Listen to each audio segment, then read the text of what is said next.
എല്ലാവർക്കും നമസ്കാരം. ആത്മീയം ജഗന്നാഥനിലൂടെ മൃഗൻ്റെ ശബ്ദം എന്ന ചാനലിലേക്ക് സ്വാഗതം. ഭഗവത്ഗീത 1-ാം അധ്യായം ശ്ലോകം 5. ദൃഷ്ടകേതുശ്ചേകിതാന കാശിരാജശ്ച വീര്യവാൻ പുരുജിത് കുന്തി ഭോജശ്ച ശൈബ്യശ്ച നരപുങ്കവ. വ്യാഖ്യാനം പറയുന്നത്, ഈ ശ്ലോകത്തിൽ ദുര്യോധനൻ പാണ്ഡവ സൈന്യത്തിലെ മറ്റു മഹാവീരന്മാരെ കൂടി ദ്രോണാചാര്യരുടെ ശ്രദ്ധയിൽപ്പെടുത്തുന്നു. ഇവിടെ പറയുന്നവർ ദൃഷ്ടകേതു, ചേകിതാനൻ, കാശിരാജൻ, പുരുജിത്ത്, കുന്തിഭോജൻ, ശൈബ്യൻ. ഇവരെല്ലാം നരപുങ്കവർ അഥവാ മനുഷ്യരിൽ ശ്രേഷ്ഠരായ വീരന്മാർ എന്നാണ് ഉദ്ദേശിക്കുന്നത്.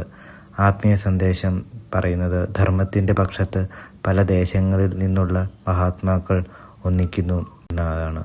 ശ്ലോകം 6. യുധ മന്യുശ്ച വിക്രാന്ത ഉത്തമൗജാശ്ച വീര്യവാൻ സൗഭദ്രോ ദ്രൗപദേയാശ്ച സർവ ഏവ മഹാരഥ. വ്യാഖ്യാനം: പാണ്ഡവ പക്ഷത്ത് നിൽക്കുന്നവർ ഒരാൾ പോലും സാധാരണ സൈനികരല്ല.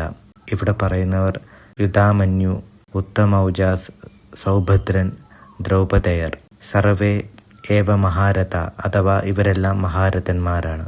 ആത്മീയ സന്ദേശം: ധർമ്മത്തിൻ്റെ പക്ഷത്ത് തലമുറകളോളം ശക്തി നിലനിൽക്കും. ശ്ലോകം 7.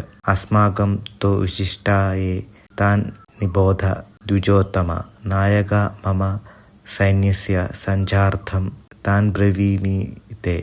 വ്യാഖ്യാനം: ഇവിടെ ദുര്യോധനൻ ദ്രോണാചാര്യരോട് പറയുന്നു, ഹേ ദ്വിജോത്തമ അല്ലെ ബ്രാഹ്മണ ശ്രേഷ്ഠ, ഇപ്പോൾ എൻ്റെ പക്ഷത്തിലെ പ്രധാന യോദ്ധാക്കളെ ഞാൻ പറയാം. ഇതിലൂടെ ദുര്യോധനൻ പാണ്ഡവ സൈന്യത്തിൻ്റെ ശക്തി വളരെ നീണ്ടു നിൽക്കുന്നുവെന്ന് സ്വയം സമ്മതിക്കുന്നു. അതിനുശേഷം മാത്രമാണ് ദുര്യോധനൻ തൻ്റെ സൈന്യത്തെപ്പറ്റി സംസാരിക്കാൻ തുടങ്ങുന്നത്. ആത്മീയ സന്ദേശം: സത്യം മറയ്ക്കാൻ കഴിയില്ല. ശത്രുവിൻ്റെ ശക്തി പോലും അംഗീകരിക്കേണ്ടി വരും. നന്ദി, നമസ്കാരം.